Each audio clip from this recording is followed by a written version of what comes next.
பல்சமய ஒன்றிய கூட்டம் மட்டக்களப்பு மஞ்சந்தொடுவாயில் நேற்று திங்கட்கிழமை மாலை 5 மணியளவில் இடம்பெற்றது. எஹட் நிறுவனத்தின் இணைப்பாளர் தலைமையில் இடம்பெற்ற இந்த கூட்டத்தில் கல்லடி தொடக்கம் காத்தான்குடி வரை உள்ள உறுப்பினர்கள் பலர் கலந்து கொண்டிருந்தனர்.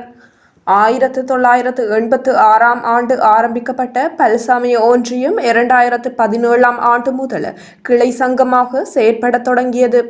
அதன் பிற்பாடு நேற்று திங்கட்கிழமை இடம்பெற்ற கூட்டத்தில் புதிய நிர்வாகம் தெரிவு செய்யப்பட்டது.